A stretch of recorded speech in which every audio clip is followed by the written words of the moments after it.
Bueno, pues muy buenas tardes a todos y bienvenidos a esta nueva edición de Diálogos del Club LD.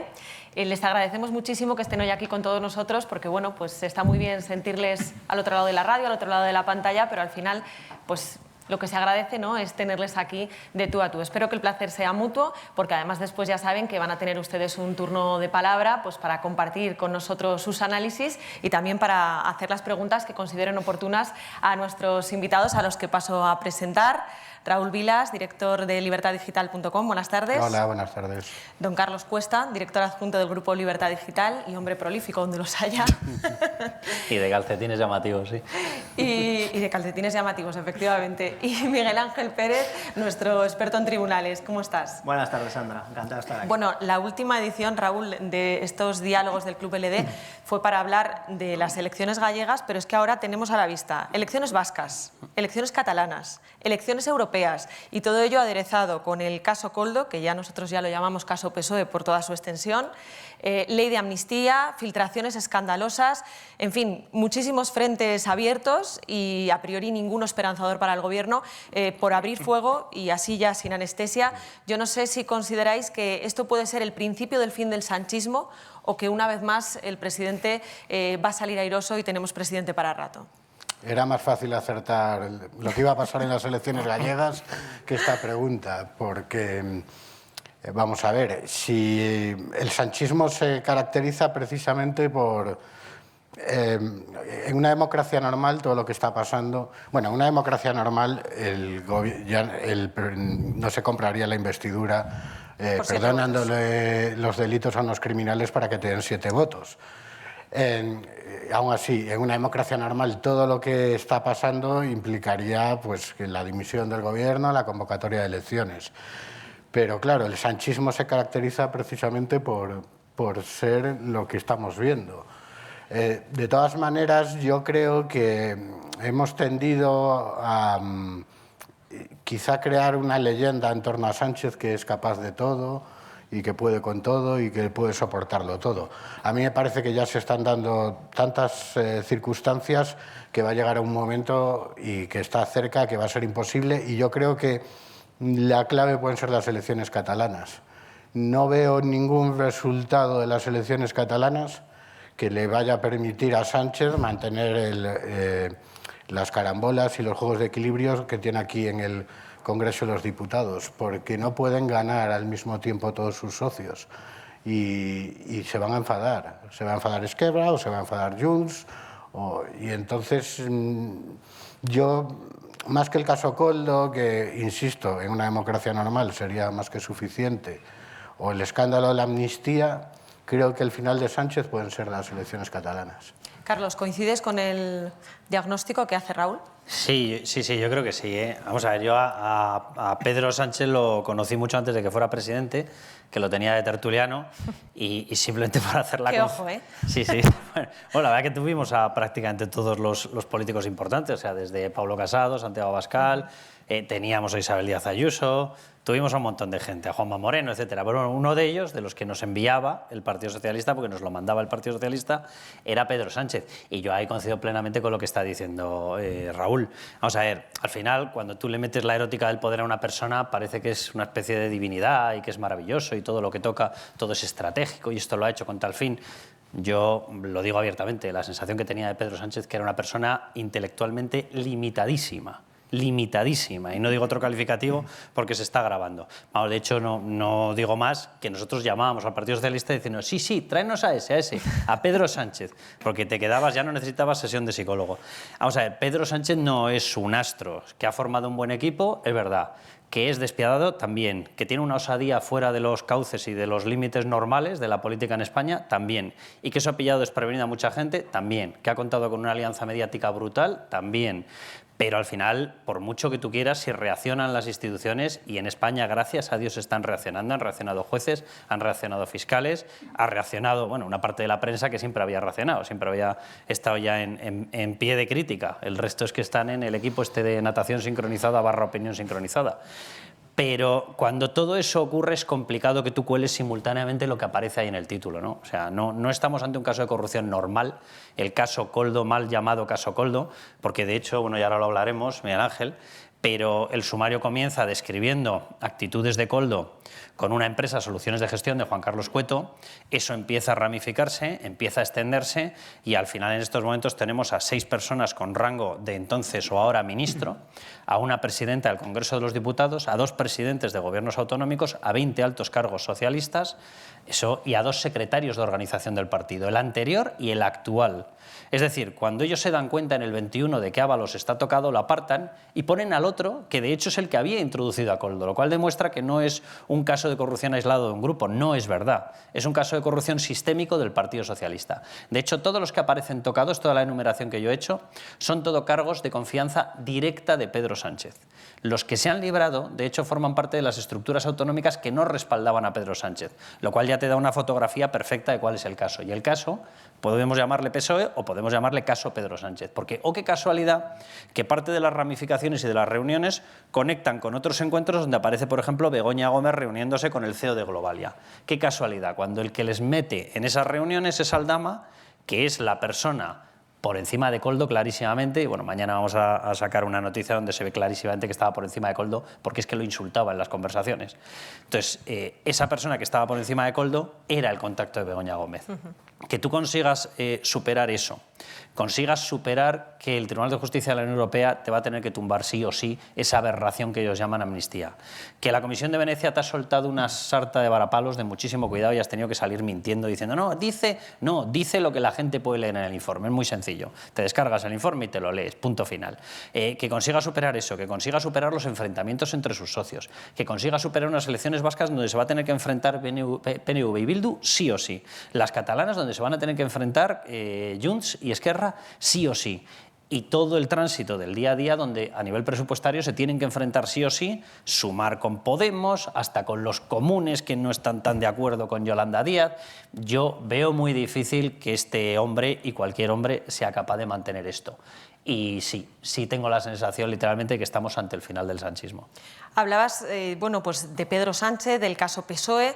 Miguel Ángel, tenemos varias noticias hoy relacionadas con este asunto. Una de ellas parece que Sánchez sale airoso, aunque por otro lado creo que no era, que no era imprevisible lo que ha sucedido. Esa oficina de conflicto de intereses, bueno, pues parece que ha archivado la denuncia que había interpuesto el Partido Popular contra Pedro Sánchez porque no se hubiera ausentado de las deliberaciones del Consejo de Ministros sobre el rescate de Europa, a pesar de que su mujer, Begoña Gómez, pues bueno, pues tiene relaciones más que demostradas, ¿no?, con Globalia y demás. ¿Esto ha llegado a su fin? ¿Se puede recurrir al Supremo? ¿Hasta qué punto esto le puede dejar tocado a Pedro Sánchez? Bueno, la verdad es que Carlos recordaba cuando conoció a Pedro Sánchez. Yo también me gustaría recordar cuando lo conocí yo, porque yo hacía información local en la COPE y en una comida de estas de Navidad y tal, que organizaban pues, los partidos del Ayuntamiento de Madrid y tal, pues había la del PSOE de Madrid.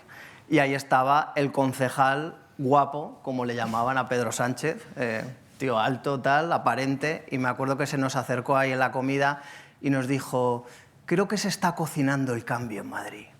Esa fue la gran frase. Y lo clavó porque efectivamente Esperanza Aguirre y Gallardón arrasaron en esas elecciones, con lo cual pues eso de que se está cocinando el cambio no lo acertó Pedro Sánchez.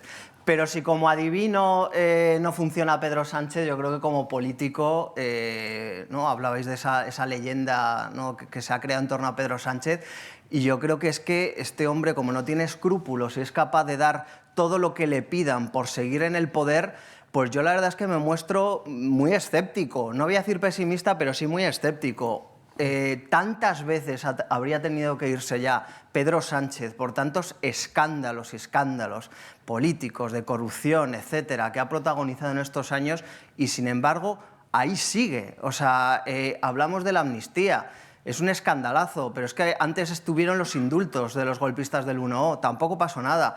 Ahora tenemos la trama Koldo, trama PSOE, trama Pedro Sánchez, trama gobierno, como la queramos bautizar, y ahí sigue, pero es que además el Partido Socialista es experto en cortinas de humo, porque si estaban hace 10 días contra las cuerdas con este trama Koldo, de repente se saca de la manga la Fiscalía de Pedro Sánchez el tema del novio de la presidenta madrileña Isabel Díaz Ayuso, y ahora ya parece que en primera plana lo que se habla es de este tema y ya parece que casi la trama Koldo está ahí un poco de tapadillo, ¿no? Entonces, yo creo que tendría que acabar con el sanchismo, por supuesto. ¿Va a acabar la trama Koldo con el sanchismo?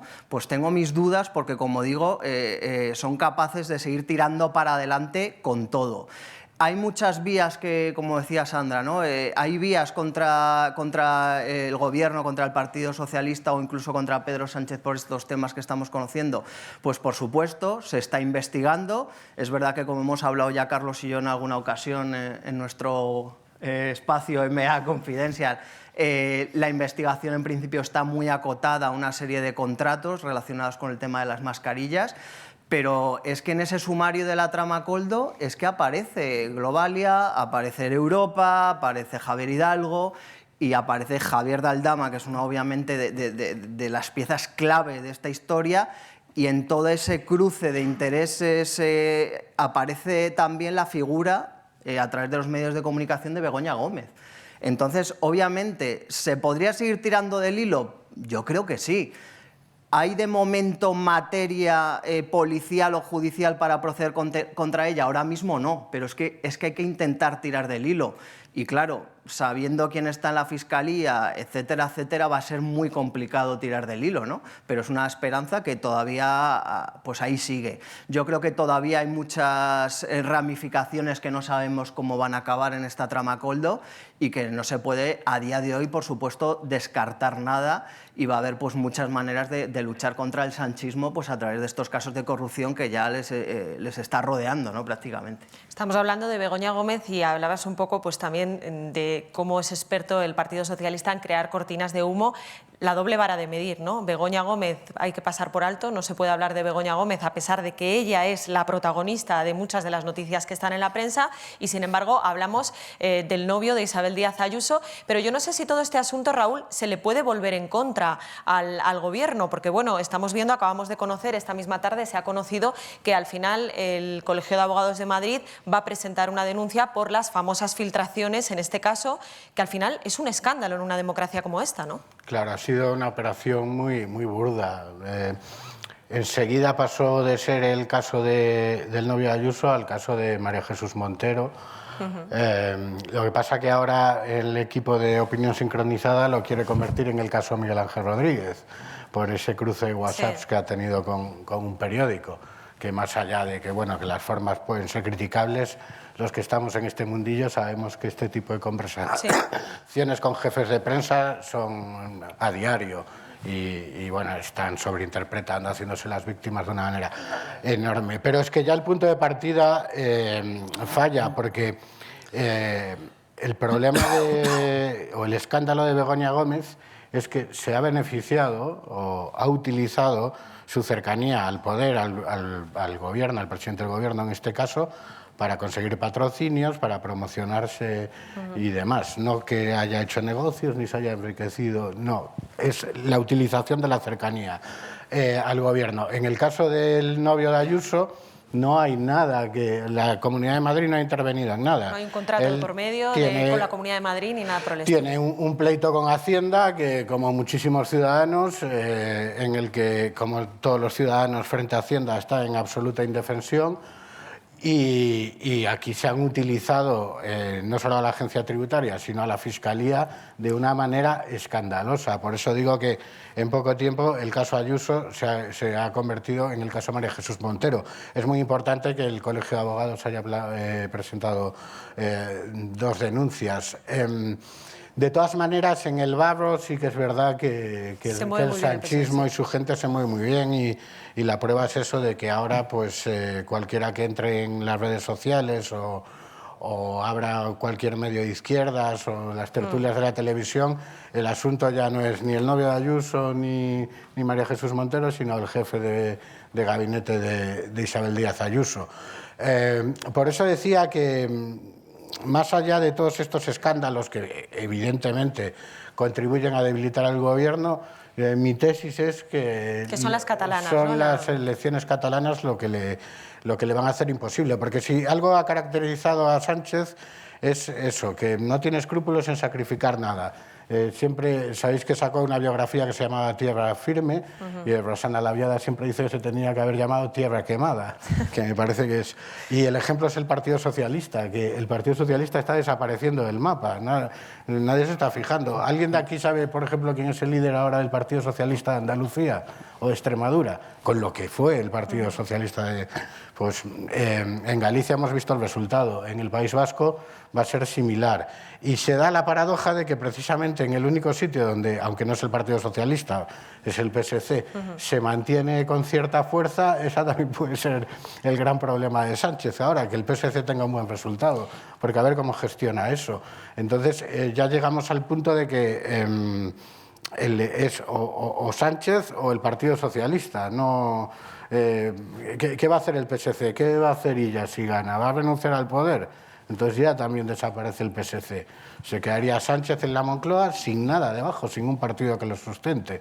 Y si no, y todo indica que va a ganar el Partido Socialista de Cataluña, pero con un resultado muy igualado que le va a obligar a hacer una serie de carambolas que, insisto, son incompatibles con mantener los apoyos que tiene ahora en el Congreso. ¿Se puede aguantar toda una legislatura con los presupuestos prorrogados? Pues en una democracia normal no. Claro, el sanchismo es capaz de eso, pues es lo que vamos a ver. Carlos, no sé si qué opinas tú de las elecciones catalanas, ¿no? Porque antes, bueno, nos hacías un poco un resumen de todo lo que tiene sobre la mesa el gobierno, que no es poco. Estamos hablando de unas elecciones catalanas, candidato del PSC, Salvador Illa, que también tiene su parte, ¿no?, en toda esta trama del PSOE. ¿Cuál es tu vaticinio para esas elecciones y cómo crees que puede contribuir a ese fin del sanchismo? Yo no controlo el territorio catalán, pero los que más lo controlan en estos momentos yo creo que siguen siendo los viejos cuadros que siempre prepararon las elecciones para lo que antes era Convergencia y ahora es Junts, que tienen un contacto con la realidad mucho más potente del que tiene Esquerra. Y Esquerra, de hecho, ya ha demostrado que en un montón de ocasiones el que estaba convencido vamos a ganar, pues no, te ha ganado el PSC. ¿Vamos a poder gobernar solos? No pudieron gobernar solos. Es decir, Esquerra no ha mostrado tener un contacto tan potente y tan certero como el que ha tenido siempre Junts, es decir, la antigua Convergencia en Cataluña en cuanto a predicción de lo que iba a ocurrir.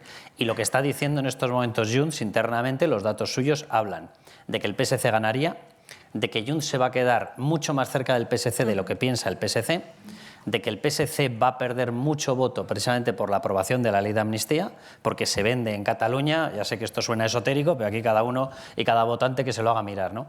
Pero ellos se venden como un poco lo que es PNV en el País Vasco. Os garantizamos que aunque nosotros sí que somos un partido con una tendencia nacionalista, somos los que vamos a evitar la amnistía y vamos a evitar la independencia. Claro, cuando tú apruebas la amnistía, o lo ha aprobado tu primo de Ferraz o tu primo de Moncloa, se acabó el cuento.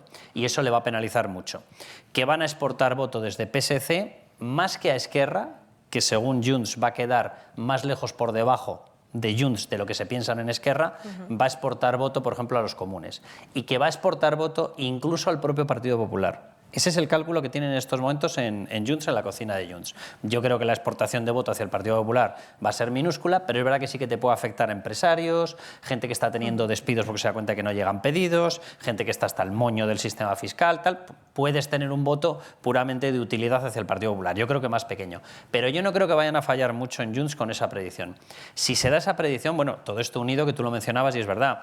Vamos a ver, en el caso PSOE, en el caso de las comisiones con productos sanitarios, porque ya ni siquiera lo podemos acotar a mascarillas, es que hay más productos.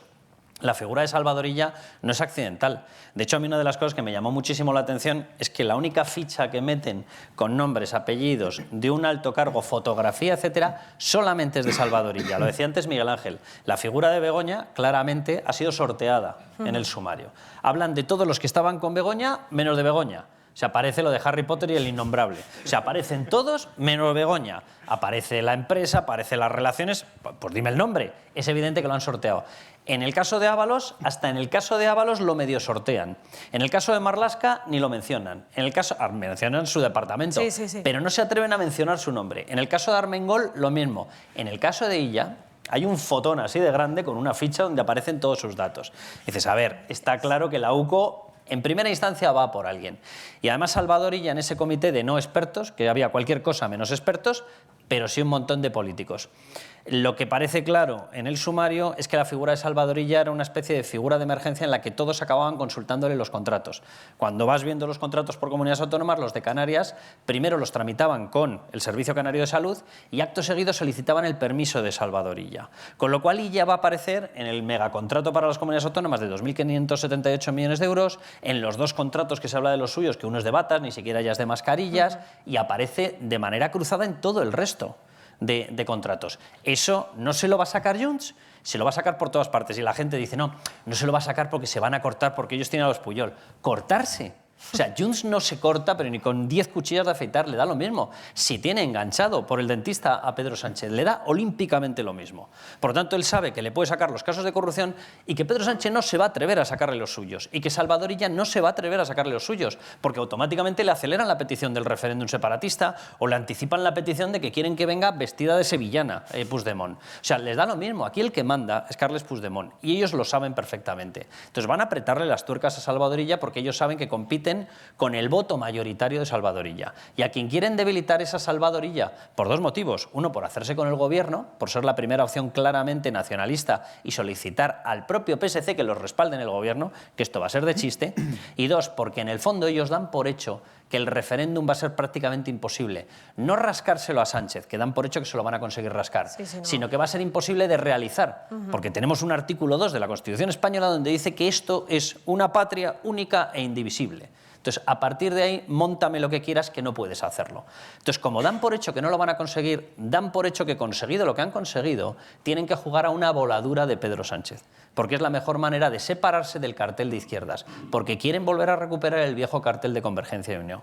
Entonces, por eso decía yo que cuidado con la permanencia de Pedro Sánchez, que al final hasta el más pintado se le cae el castillo de naipes. Y yo tengo la sensación de que este pintado está por todas partes, hasta en el DNI.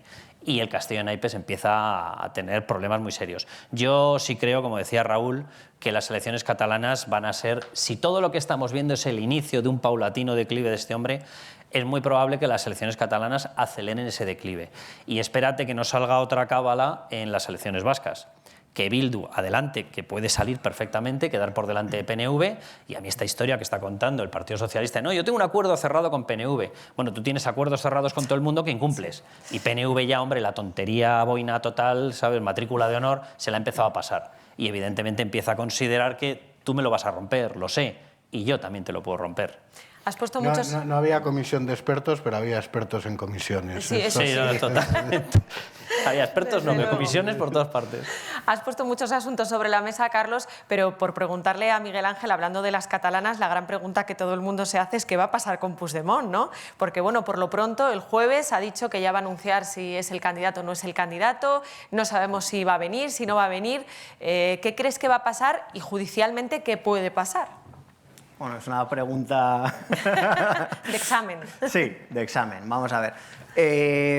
Yo creo que ahora mismo está la cosa muy abierta. Parece que es muy favorable en principio para Puigdemont con todo el tema de la ley de amnistía, pero yo todavía sigo manteniendo la esperanza en nuestros tribunales. Yo creo que hay unos casos encima de la mesa muy graves contra Puigdemont, como es el caso de Tsunami Democratic por un delito de terrorismo, y tampoco hay que olvidar el que lleva el Juzgado de Instrucción 1 de Barcelona por un presunto delito de traición por las conexiones rusas de Puigdemont, ¿no?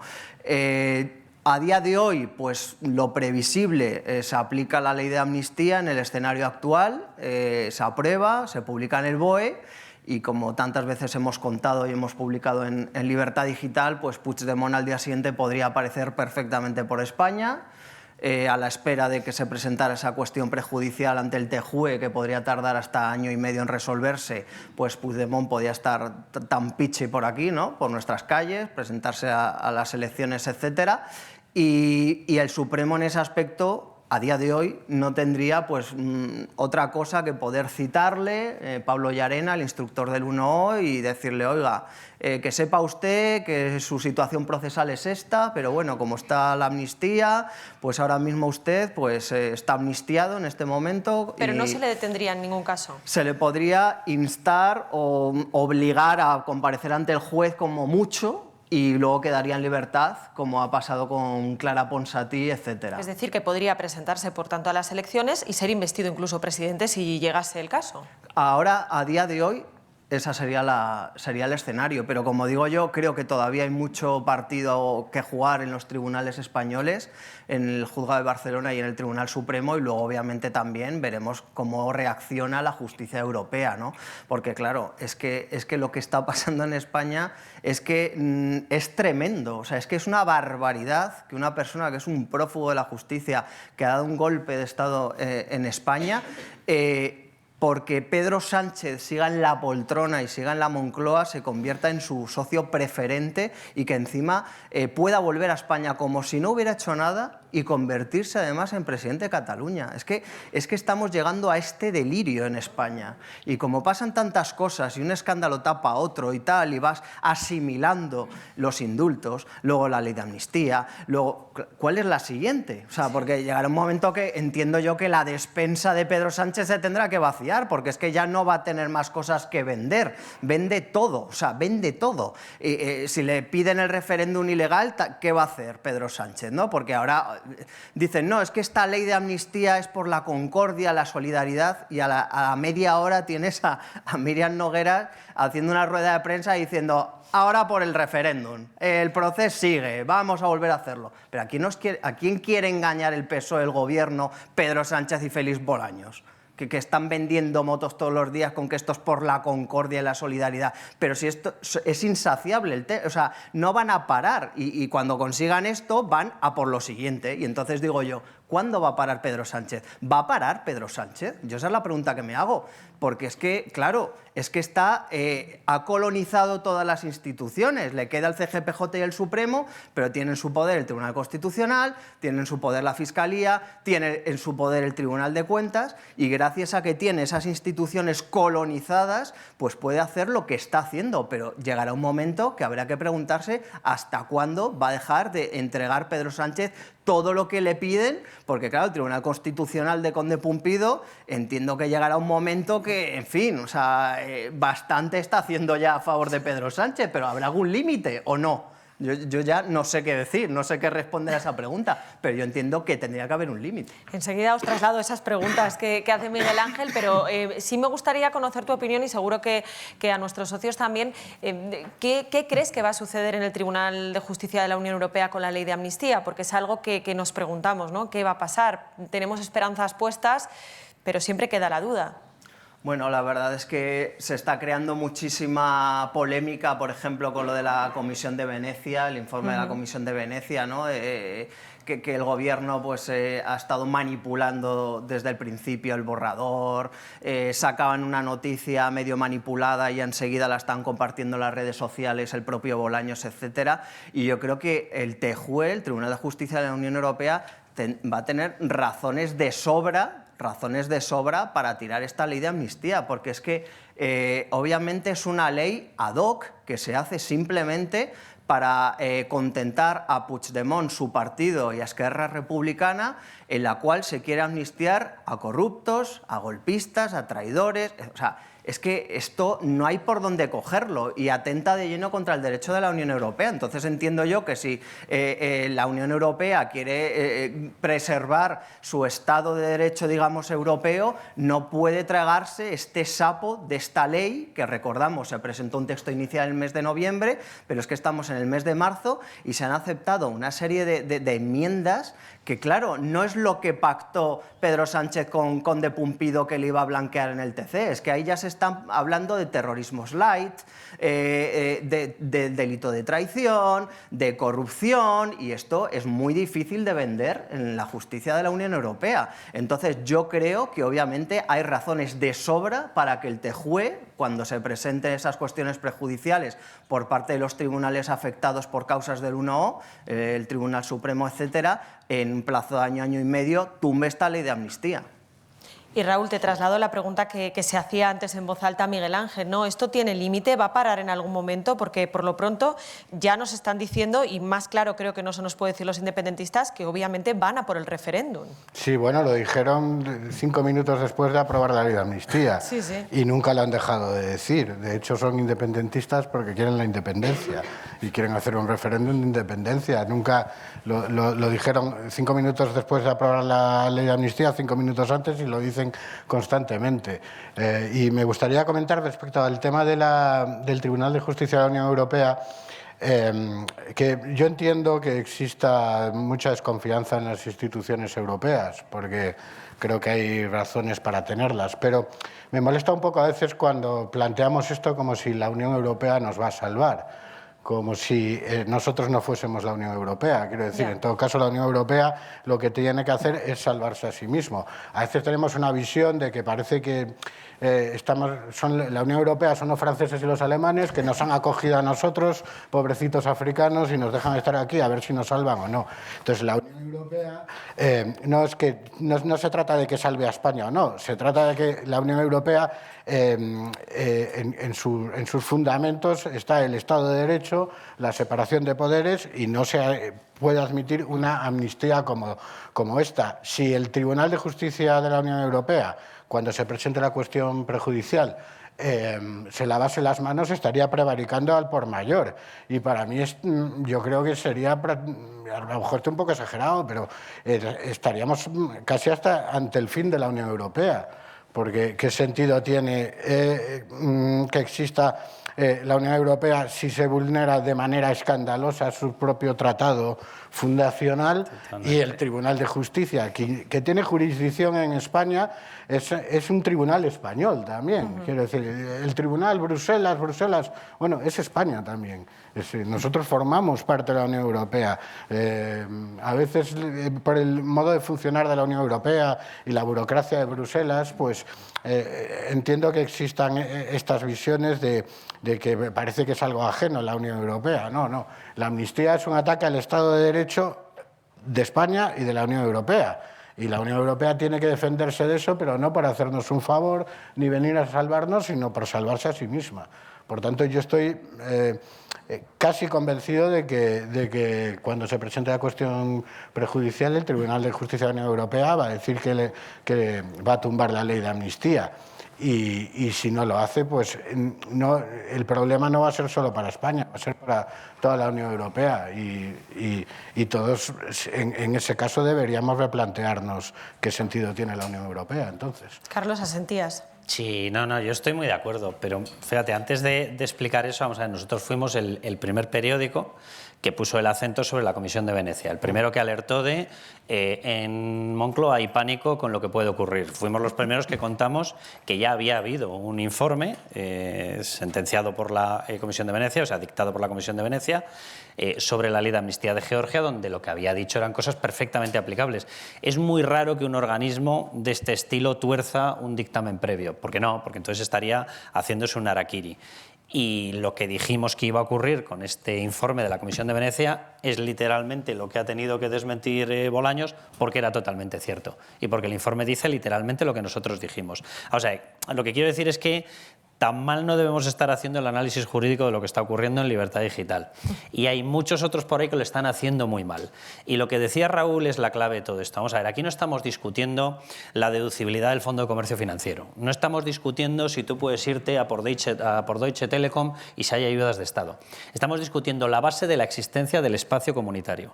Si tú te cargas el Estado de Derecho en su expresión más general, que son las Cartas Magnas, que en el fondo la Carta Magna de toda la Unión Europea, que no tiene una constitución como tal, la componen las constituciones de cada uno de los Estados miembros, que esto es otra de las barbaridades jurídicas que ha dicho Bolaños, que como abogado yo le recomendaría que volviera, pero a la guardería, o sea, no a la facultad. O sea, el otro día firmó un documento negro sobre blanco donde decía que no se iba a aplicar el Código Penal sino el derecho europeo.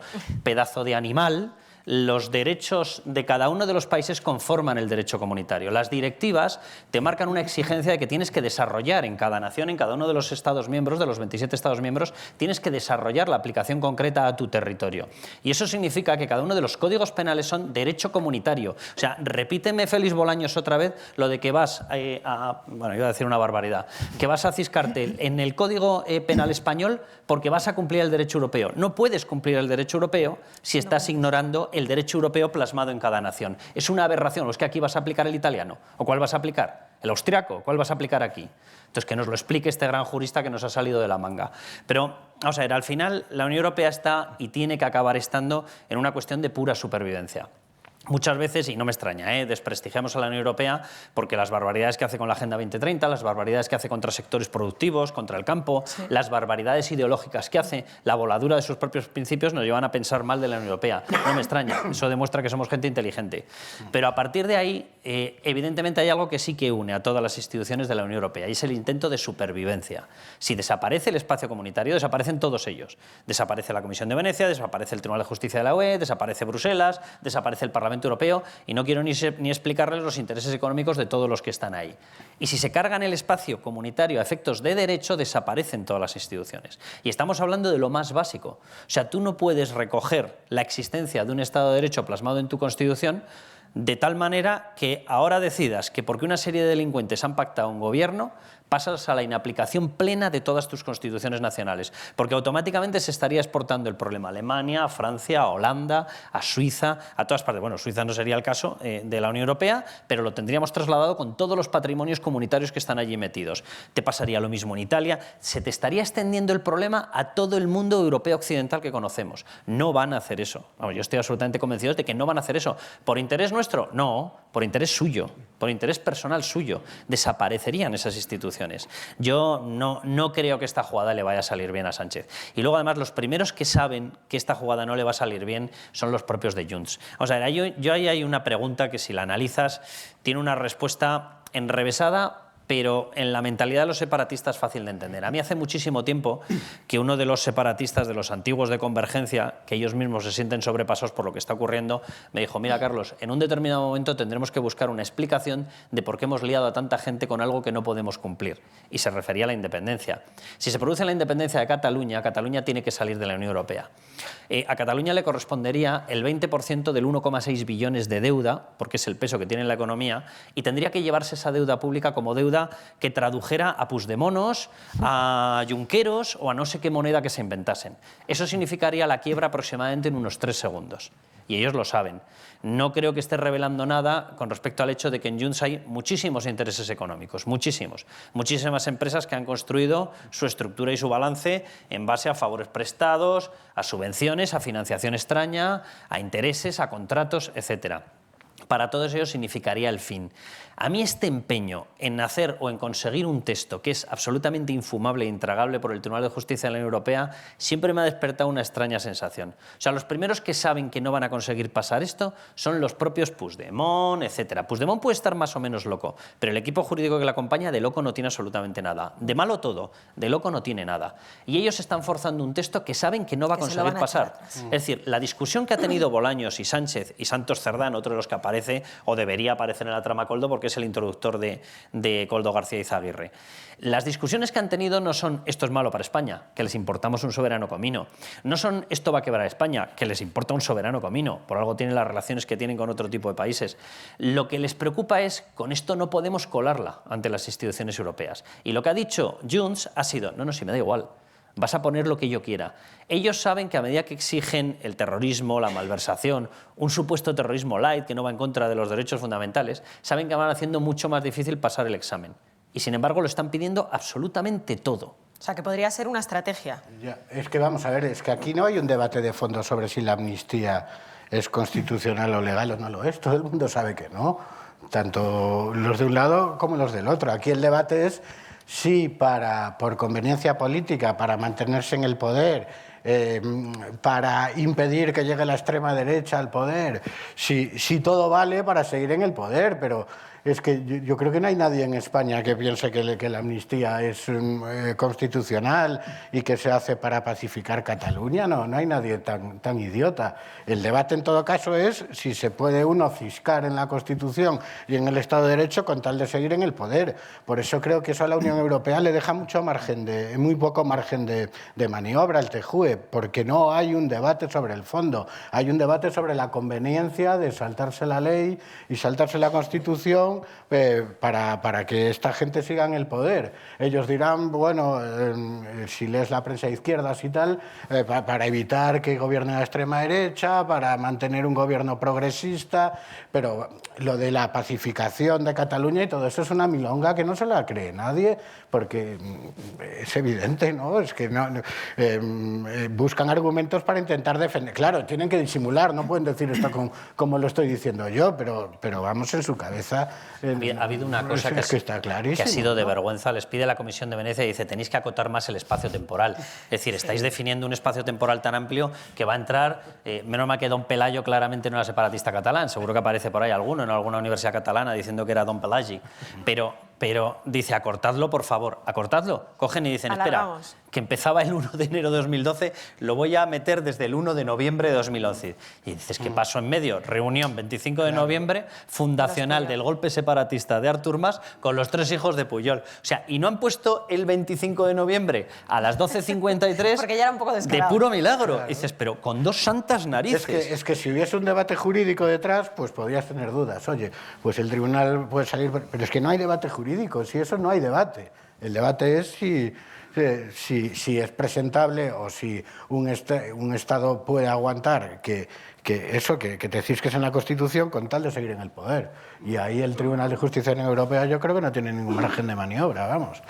Enseguida vamos a dar paso a los socios, pero por ir concluyendo esta parte, ¿cómo creéis que va a repercutir todo esto, precisamente todos estos asuntos que estamos poniendo sobre la mesa, en las 3 citas electorales que tenemos a la vista, las vascas, las catalanas, las europeas, que es algo que está ahí, ¿no? Que la gente parece como que no le interesa, pero no sé si en esta ocasión las europeas también creéis que pueden ser fundamentales de cara además a la política interna y cómo esos resultados pueden influir en lo que decimos, ¿no? En el final del sanchismo, incluso en unas elecciones anticipadas. Carlos. A ver, yo sí creo que va a tener una repercusión muy potente. Vamos a ver, al final, esto de las elecciones funciona por activación del voto de uno y desactivación del voto de otro. Yo lo de los vasos comunicantes no me lo acabo de creer mucho, o sea, que pueda haber un 2, un 3% que te cruce la frontera ideológica de un lado a otro, pues bueno, pues puede haberlo. O sea, en España, por desgracia, pues tenemos muy separado, ha habido una campaña brutal por parte del Partido Socialista, todos los que desayunan zumo de naranja, café con leche y tostada con mermelada son fascistas, bueno, pues vale, bien. Entonces hay una frontera y un muro, como lo define Pedro Sánchez, muy fuerte que hace muy difícil un contagio de voto. Por lo tanto, tú funcionas por activación y desactivación de tu voto.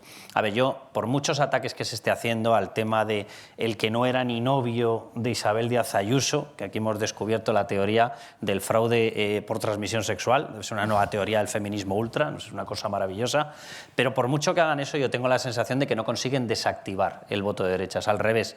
Posiblemente cada vez lo están activando más. Es más, están provocando un sentimiento que yo creo que todos lo tenemos dentro, de que necesitamos no solamente un voto de derechas, un voto constitucionalista, un voto liberal, sino que necesitamos un voto unido. Es decir, están fabricando con esos ataques un sentimiento de voto útil en defensa de España, en defensa de la Constitución, en defensa de la libertad.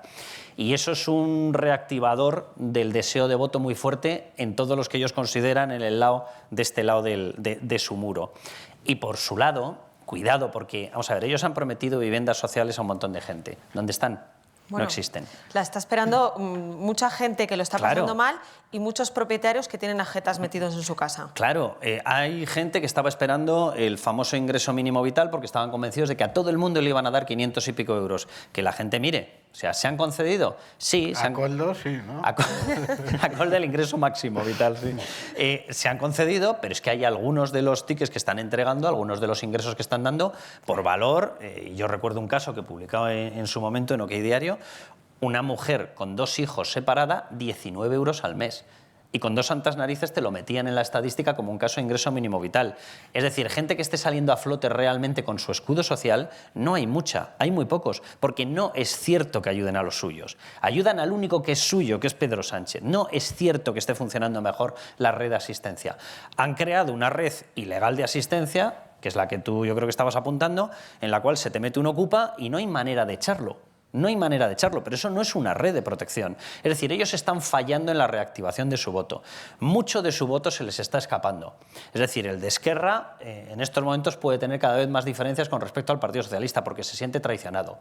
Y lo acabamos de ver en las gallegas. El de BNG no quiere oír hablar del PSOE. El del BNG no se lleva bien con Sumar. El de Sumar no se lleva bien con Podemos. El de Podemos no se lleva bien con ninguno. El de Esquerra no se lleva bien con Sumar. El de Esquerra quiere a los viejos de Podemos. El de Podemos... O sea, todo es así, con lo cual están teniendo una pérdida de sinergia de voto muy fuerte. O sea, yo sí creo que va a dejar rastro todo esto sin contar con el voto clásico famoso del que siempre se habla, constitucionalista del PSOE.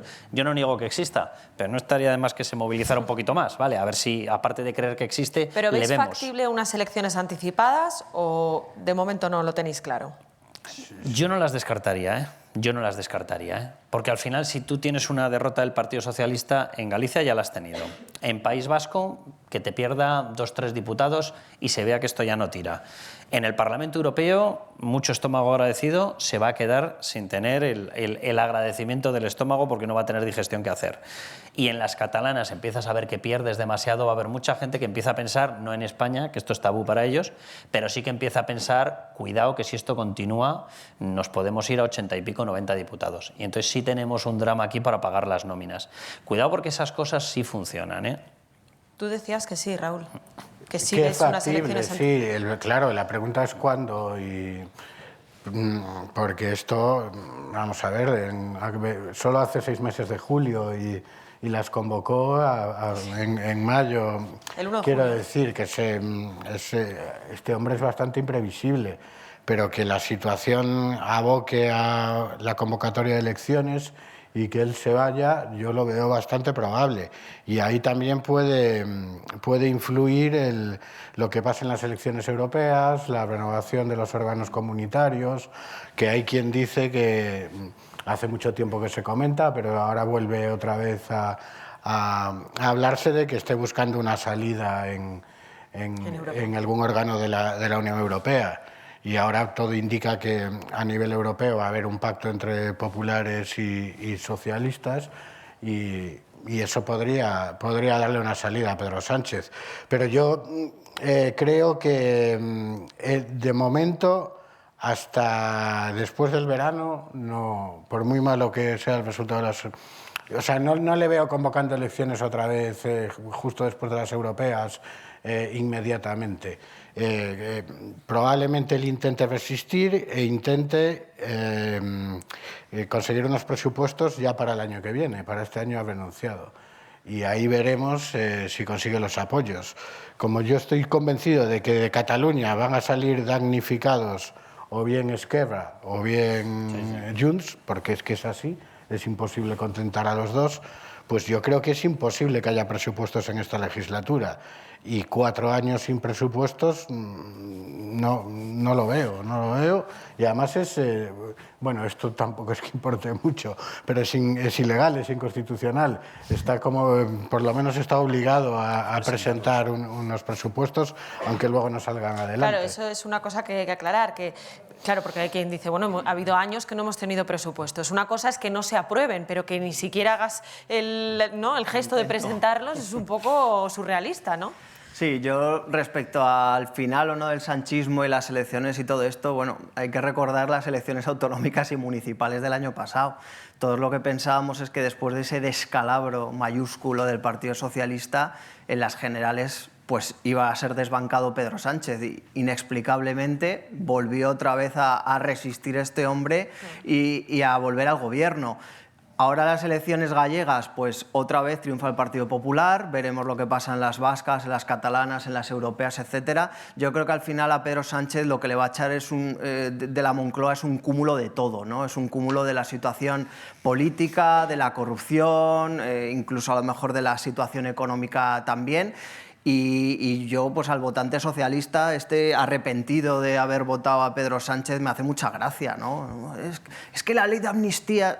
Y yo me pregunto, pero ¿y qué creíais que iba a hacer Pedro Sánchez? O sea, cuando le votasteis en julio, ¿qué creíais que iba a hacer Pedro Sánchez? Si durante los años que ha estado en la Moncloa ha estado ya dando pruebas más que suficientes de cuál es su forma de actuar, que es dar todo lo que él pueda, los indultos, etcétera, y ahora os escandalizáis con la amnistía. ¿Pero qué esperabais que iba a hacer Pedro Sánchez? Pues sacar del zurrón hasta que se le acabe el zurrón. Y entonces yo creo que cuando se le acabe el zurrón, ese va a ser el final de Pedro Sánchez, porque cuando ya vean que no se puede ordeñar más de la vaca, los independentistas dirán, ya a este le hemos sacado todo el jugo, se acabó, no le apoyamos y ya está en una situación política que ya no le quede otra.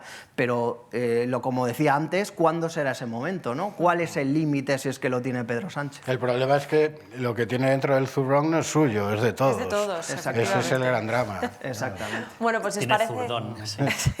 Si os parece, vamos a dar paso a nuestros socios, así que cualquiera que quiera plantear alguna pregunta o que quiera compartir con nosotros su análisis. Leonor. Leonor, os pasa el micrófono, un segundito.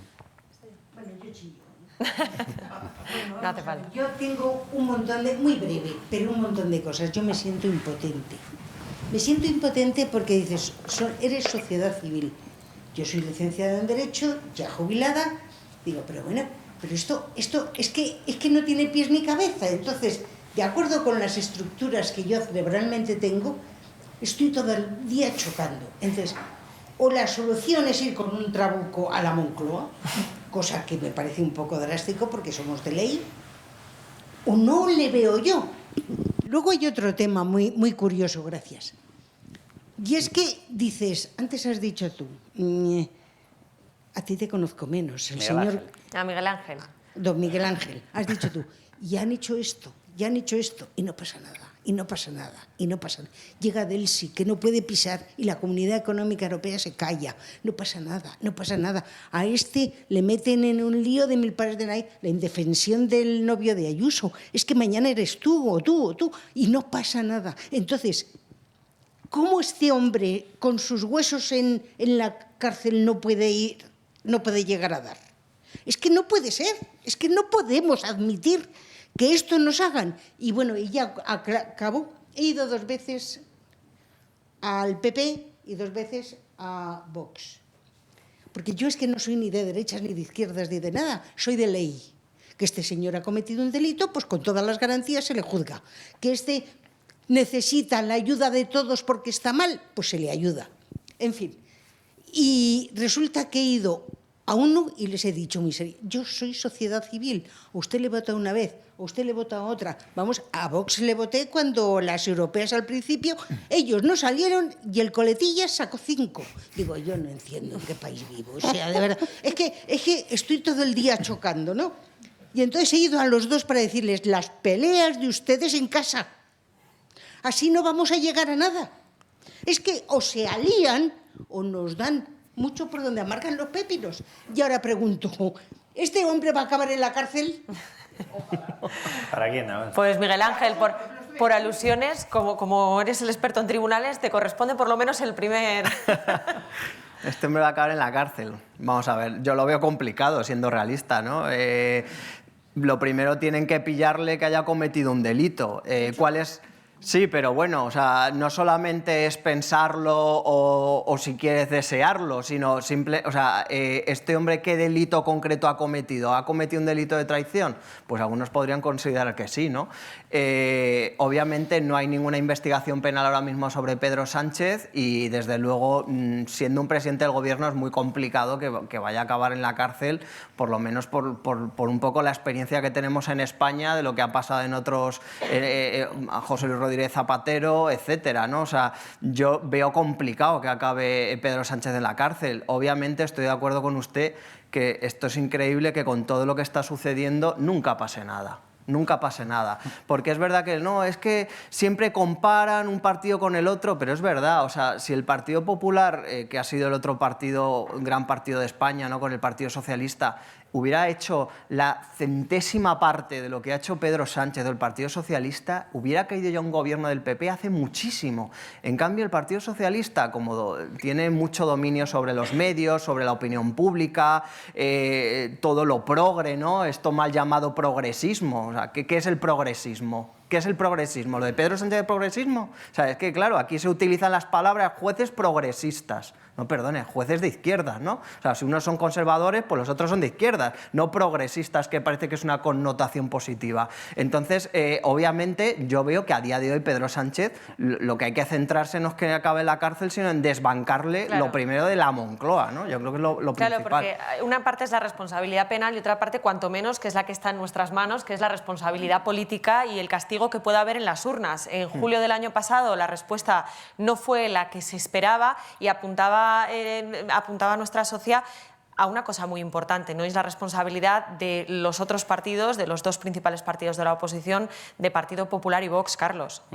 Mira, por cerrar lo otro, yo creo que posiblemente uno de los casos más escandalosos de conflicto de intereses, que supera clarísimamente hasta lo de Begoña Gómez, lo ha propiciado un gobierno alemán con Schröder, que desmanteló todo el sistema de nucleares, empezó el desmantelamiento para acabar trabajando para Gazprom, la empresa que les nutría de gas natural, que eran las centrales con las que iban sustituyendo las centrales nucleares.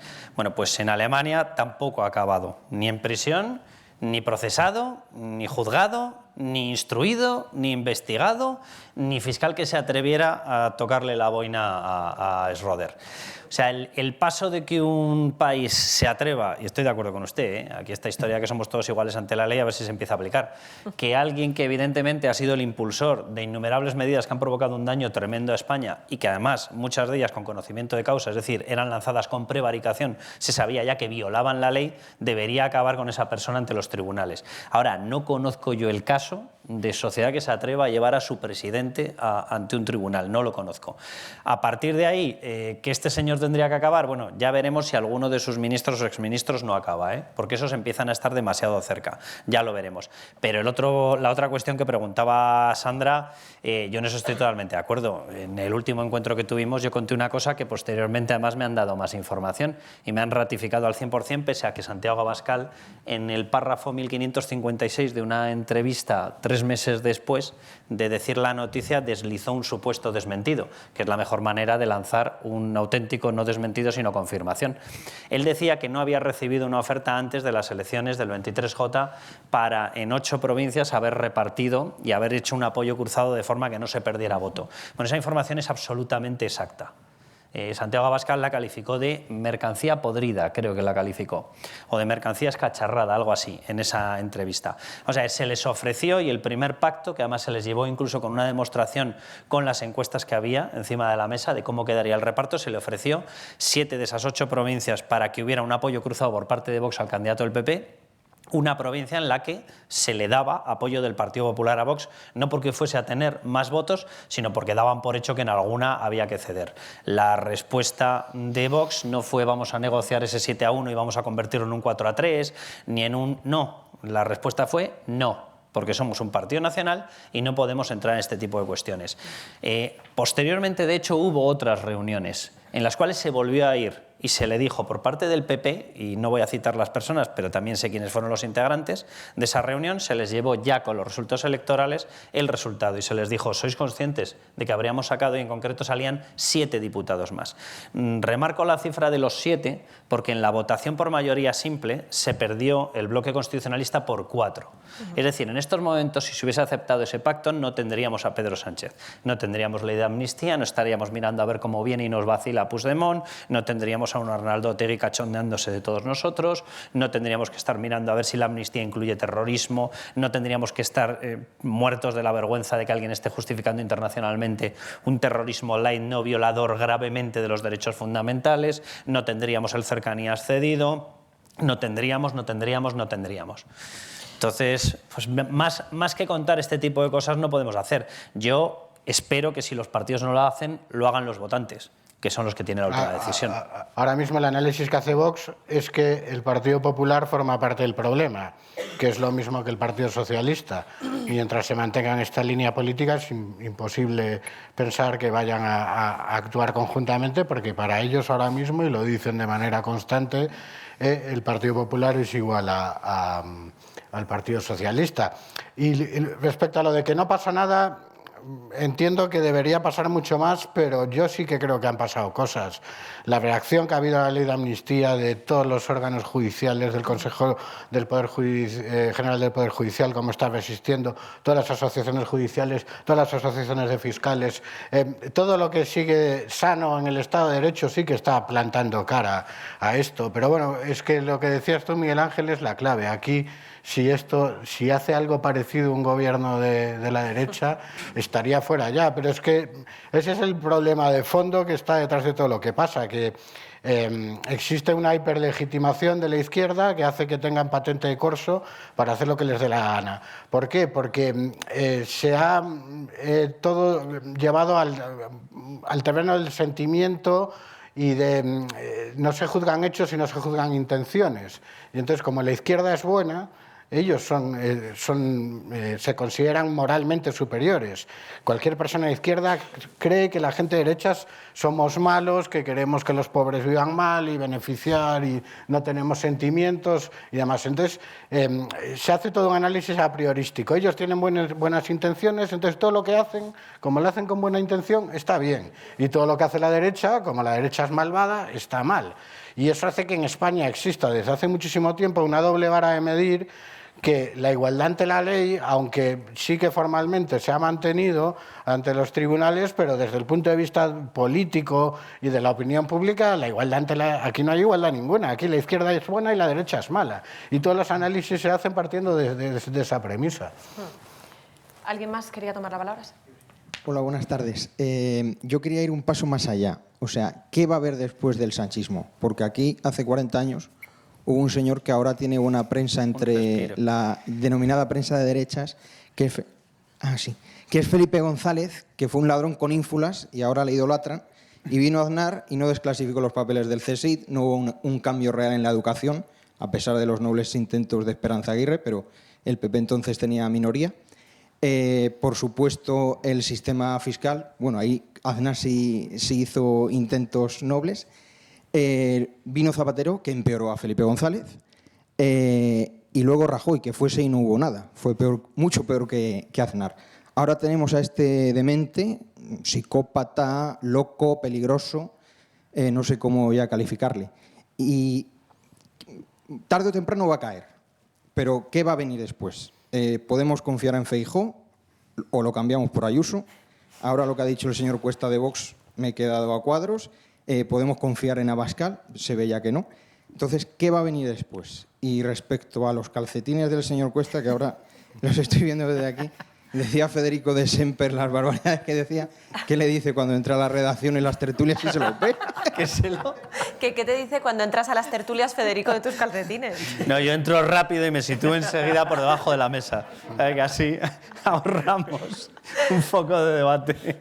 Bueno, pues ya que has respondido por los calcetines, Carlos, no sé si le quieres responder, que me parece una pregunta muy interesante, ¿no? Porque es verdad que, bueno, más allá de cuándo sea el momento, coincidimos en que en algún momento nos vamos a deshacer de Pedro Sánchez, pero ¿qué viene después? Y él lo decía muy claro, ¿no? Podemos confiar en Feijóo, le cambiamos por Ayuso, ¿qué pasa con Abascal? ¿Qué viene después? De la izquierda nos podemos fiar el día que lleven calcetines así. Ese día habrán dejado de ser como son. No, o sea, yo sé lo que nosotros vamos a hacer y me refiero a nosotros como empresa, como grupo de comunicación y como grupo de gente que va mucho más allá de eso, que es un grupo de gente convencida de que España necesita unos determinados planteamientos que a lo mejor no son ni tan siquiera ideológicos, yo los tengo al 100%, pero yo creo que estamos demostrando día a día que no tengamos ningún problema en aceptar a otros que, sin coincidir en esa ideología, sí coinciden en una defensa de un espacio de Estado de Derecho, de convivencia, de libertad, de respeto por la Constitución, de respeto por los derechos y libertades de cada uno, en todo el amplísimo abanico que eso implica, y en una defensa de una seguridad jurídica y una unidad de España. Entonces, ¿qué es lo que haremos nosotros? Seguir exactamente con la misma presión.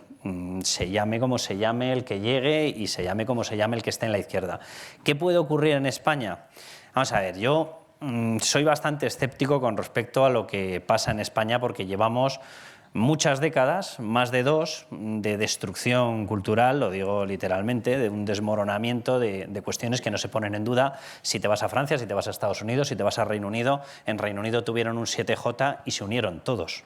O sea, la población se unió frente a un atentado. No salieron los unos haciendo manifestaciones contra los otros. En Estados Unidos pasó lo mismo. En Francia, como se te ocurra coger la bandera francesa, ya puede ser donde seas, como se te ocurra quemar una bandera francesa, es que no tienes Argelia por donde correr, porque seguro que te acaban enganchando. Aquí tenemos unos problemas metidos en la mollera de mucha gente muy graves, donde la gente se ha pensado que la destrucción del contrario forma parte de un sistema de convivencia democrática. No, no. Pelea lo que quieras, con toda tu intensidad, lo que tú quieras, dentro de los márgenes constitucionales. Lo que estamos viendo con el ataque a todo el entorno familiar, de amistades, etcétera, de Isabel Díaz Ayuso, que por cierto, esto no es exclusivo, ahora lo vemos multiplicado por 1000, pero yo quiero recordar que quien exigió una investigación de los exnovios de Isabel Díaz Ayuso no era del Partido Socialista, ¿vale? Y formaba parte del dúo dinámico aquel famoso que tuvo que aguantar en el Partido Popular, porque es que eran todos muy listos, todos eran muy superdotados, tan superdotados que decidían exigir investigaciones de los exnovios, a ver qué porquería encontraban para autodestruirse. Entonces, aquí tenemos unos problemas muy severos, donde nos pensamos que las leyes son, que esto es una frase que repite la izquierda sistemáticamente, que es maravilloso, y recuerdo literalmente la de Ada Colau. Ada Colau tiene 2 frases que demuestran su altura intelectual, ¿no? No queremos vuestras migas, queremos vuestro bocadillo, pues te lo ganas, hija mía. ¿Sabes? ¿Qué pasa? Tienes tus manitas y tu tricotosa. Ponte a trabajar y te ganas tu bocadillo, tu pollo, tu pavo o tu cordero, lo que a ti te dé la gana. Pero si no te importa, te lo ganas tú, porque mi bocadillo y mis migas son mías. Y la segunda frase fue: nosotros cumplimos las leyes, puntos suspensivos que nos gustan. Ah, muy bien, bienvenida a la democracia. Lo digo a la democracia ya superando incluso el Estado de Derecho, porque lo más demócrata que hay son las leyes, que son la plasmación en un legislativo de la soberanía nacional. Por cierto, nacional, no popular, como repite ahora Cándido Conde Pumpido, que es una cosa curiosa, está cambiando ya hasta la terminología de la Constitución. Y por lo tanto, si tienes que respetar las leyes, respetas todas, obviamente. Y esto no es el caldo de cultivo que hay en estos momentos en la izquierda. Yo espero que los cargos dentro del Partido Popular, que ahora decía Raúl y tiene razón, hay distintos escándalos, tal, se atacan. Mira, la nota característica de Isabel Díaz Ayuso es defender a los suyos. Y yo reconozco que independientemente de más aciertos o menos aciertos que tengan los suyos, me parece de maravilla la postura de defenderlos. Porque es que en España, por ejemplo, hemos visto cómo han tenido que ceder gobiernos en la Comunidad Valenciana, una persona por 3 trajes de Forever Young, toma ya con la marca, un traje de Forever Young, que yo me tomé la molestia de ir a verlo. Bueno, la verdad que fui a una comida al centro riojano, pero estaba debajo el Forever Young y costaban, me parece que era 250 euros, es decir, sumaríamos 750 euros. Uno de los pagos mensuales de Koldo, uno, no voy a entrar en otro tipo de servicios prestados, ¿verdad? Bien, uno de los pagos mensuales era 10.000 euros. Vale, y aquí estamos todos, no, es que Koldo no era, es que... O sea, bueno, pues a Paco Camps le han tocado 9 juicios por ahora, que ha ganado los 9 y le queda el 10º. Por esto, pero por delante prescindió del gobierno. Entonces a mí me parece de maravilla que defiendas a los tuyos. Entonces por parte de la derecha yo sí creo que está saliendo ese sentimiento ya, por fin, bendito sea Dios, de orgullo y de que, oye, eso que aparecía antes en las películas americanas, que cuando le paraban uno decía, soy republicano y pago mis impuestos. Pues sí, allí republicano evidentemente no es lo de aquí. Pues ese sentimiento lógicamente tiene que existir. Oiga, tranquilos aquí todos. Los que defendemos que somos lo que construimos y tenemos derecho a aquello que ganamos somos nosotros. Por lo tanto, nosotros somos mucho más constructores de España que esos partidos destructores de España y por lo tanto tenemos que tener un orgullo y una defensa de los nuestros. Yo creo que ese sentimiento sí está creciendo en la derecha. Ahora, con respecto a la izquierda, yo no auguraría nada bueno. Porque la izquierda, que nosotros llamamos izquierda, de ideológico tiene poco y tiene varios sentimientos. Uno de envidia por la gente que se consigue un determinado patrimonio, consigue salir adelante. Otro de odio hacia esa misma gente. Otro destructivo y de puesta absolutamente en duda, si no violación sistemática de todo el entorno legal. Otro de violación incluso de nuestra propia historia. Una de las noticias que estaba yo ahora escribiendo hablaba de la última exigencia, así ya se la adelanto, de Esquerra, que dice que es que hay que quitarle cualquier presupuesto al Ministerio de Defensa para que el ejército pueda tener actos públicos, porque es que el ejército recuerda la historia de España. Dices, es que de verdad, o sea, es que... Pero bueno, es lo que están mamando y lo que hemos permitido a través de un sistema educativo que llegue a la gente. Entonces yo, la izquierda, lo que espero es que sea vencida electoralmente por un sentimiento de orgullo de la derecha, que estoy de acuerdo en que yo, sinceramente, lo veo más en Isabel Díaz Ayuso. Ahora, el tránsito que le estamos viendo a Alberto Núñez Feijóo, que yo reconozco que cuando estaba en Galicia no era mi máxima admiración, yo no le estoy viendo una evolución mala. Y sobre todo lo que sí que veo es que la influencia de Ayuso en el PP se nota cada día más. Y que así como en otras ocasiones la atacaban, no quiero ni contarles lo que hubiese sido lo que hemos visto ahora con el que no era ni novio si hubiesen estado Pablo y Teo, Teo y Pablo. O sea, el dúo dinámico hubiese ido a por ella, pero vamos, como un tractor pasándola por encima. Y sin embargo, en estos momentos el Partido Popular no hace eso.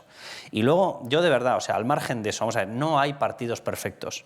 Todos los partidos son imperfectos. Entonces, la obligación nuestra es ir manteniendo una actitud crítica, la de todos. Y si un partido al que yo en primera instancia apoyé muchísimo, hasta el punto de que es que entre 4 les fabricamos el programa electoral de 2019, lo digo abiertamente, porque no eran capaces de hacerlo, por cierto, en Vox. Si luego te toca criticarlo, lo tienes que criticar. Y Santiago Abascal era amigo mío. Y en estos momentos llevo 1 año y medio sin hablarme con él. Y lo que me queda. Y lo que te rondaré, Morena, porque evidentemente no veo por ahí un cambio. Entonces yo creo que lo que tenemos que hacer, o sea, no hay partidos perfectos. No, es AUPAS al que en esos momentos puede garantizar lo mejor para España. Y a partir de ahí mantienes una actitud crítica, como si no los conocieras. Claro. ¿Podemos confiar en Feijóo si llega al gobierno? No. Pero ni en Feijóo ni en nadie. O sea, una vez que llega al gobierno hay que desconfiar siempre. ¿Podemos valorar cómo está liderando la oposición Feijóo desde que llegó a Madrid? Sí. Yo creo que todo es mejorable, pero lo está haciendo razonablemente bien. Ha habido cambios muy perceptibles en el Partido Popular. El grupo parlamentario de hoy no tiene nada que ver con el grupo parlamentario de hace un año, hace 2 años. Creo que Miguel Tellado le ha imprimido otro carácter, le ha dado protagonismo a Cayetano Álvarez de Toledo. Está movilizando a la gente en la calle. Yo creo que hasta ahora, insisto, todo es mejorable, pero no se le puede criticar mucho. Es verdad todo lo que comentas de que, sobre todo Mariano Rajoy, después de... porque yo creo que hay un punto de inflexión, que es el 11M, que acabamos de celebrar, ¿no? De conmemorar el 20 aniversario. Ahí cambia todo y los 8 años de Zapatero fueron terribles y es el inicio de lo que estamos viviendo ahora y Rajoy traicionó una mayoría absoluta que se le dio y Rajoy es casi tan responsable como Zapatero en todo lo que estamos viviendo ahora, uno por acción, el otro por omisión, pero su responsabilidad y la confianza que le dieron los españoles fue para hacer otra cosa. Pero es que las mayorías absolutas son malas. Incluso Aznar, paradójicamente, su mejor legislatura fue cuando dependía de Arzallus y Pujol. Cuando ya tuvo la mayoría absoluta ya empezó a perder la cabeza. Entonces, por lo que decías de qué va a pasar, está difícil hacer un pronóstico porque ahora mismo no tengo claro si el PP ganaría ya incluso por mayoría absoluta sin necesidad del apoyo de Vox. Porque la evolución, por lo que indican todos los estudios de opinión, del PP es muy al alza y Vox yo creo que se ha metido en una deriva que en poco tiempo pueden quedarse en un partido marginal y que realmente el PP pueda gobernar solo. Lo digo porque yo creo que lo ideal sería un gobierno del Partido Popular, pero que necesite el apoyo de Vox para que en esas cuestiones de... Es que, por lo que comentábamos antes, esta hiperlegitimación de la izquierda durante tanto tiempo, que son los buenos y la derecha son los malos, ha generado unas dinámicas en todo, en la sociedad, en la opinión pública, lo veis en la publicidad de las grandes corporaciones, que en principio los grandes capitalistas y tal, en todas sus campañas de publicidad lo que hacen es promocionar las ideas de la izquierda, que luego llega el gobierno del PP y se achanta, los complejos de siempre, que en esta empresa hace 20 años que lo denunciamos. Entonces, sería positivo que el PP dependiese del apoyo externo de un partido como Vox, que sí que está más en dar la batalla cultural y que, digamos, que tirase un poquito del PP para que, si llega el gobierno, no cometa los mismos errores que cometió Rajoy.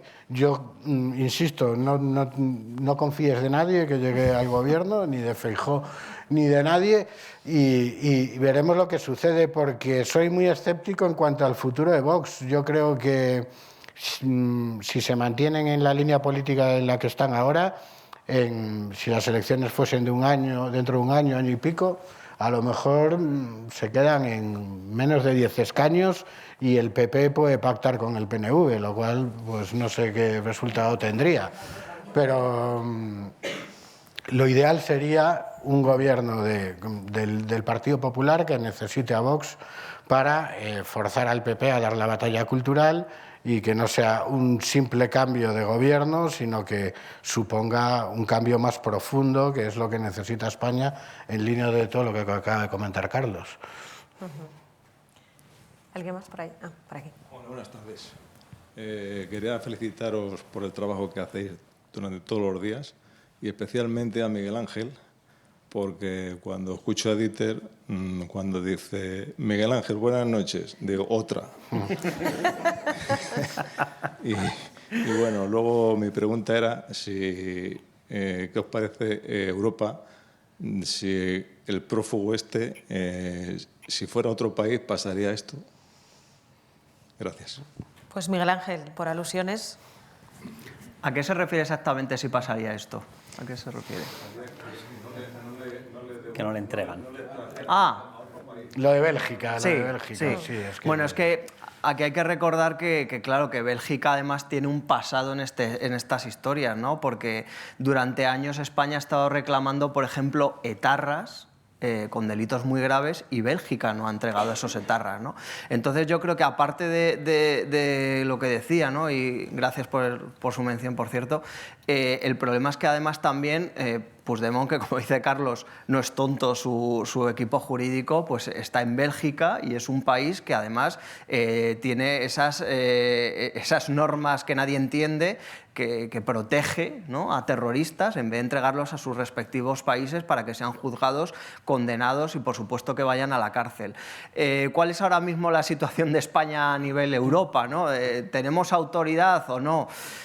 Pues hombre, yo creo que Pedro Sánchez está ahí haciendo manitas, ¿no?, con von der Leyen, ¿no?, que ha sido su mayor aliada, pero no creo que haya un gran respeto hacia lo que está haciendo el gobierno de Pedro Sánchez a nivel general, ¿no? Porque está haciendo una serie de barbaridades tales que obviamente yo creo que si otros países europeos tendrían que ver con muchísima preocupación lo que está sucediendo en España, ¿no? Hablábamos de qué va a pasar después de Pedro Sánchez.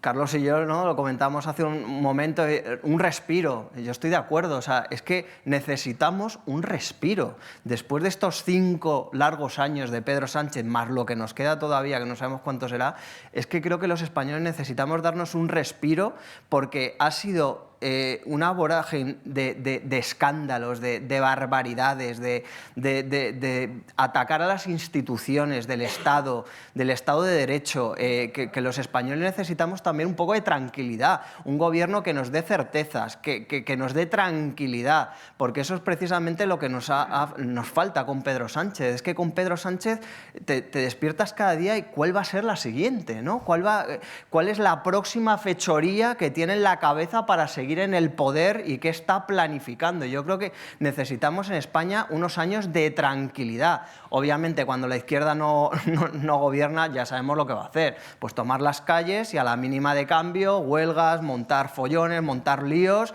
que si hubiera sido al revés, ya le digo que un gobierno del Partido Popular o de otro partido de derecha se hubiera caído hace muchísimo tiempo, pero el Partido Socialista en eso son expertos y desde luego eso es lo que creo que nos merecemos en España, unos años de tranquilidad. En cuanto a la pregunta, también hay que preguntarse si otro país europeo hubiese permitido que Puigdemont llegase a ser lo que hoy es Puigdemont. Quiero decir, es impensable que en Francia o en Alemania un tipo como Puigdemont acabase fugado.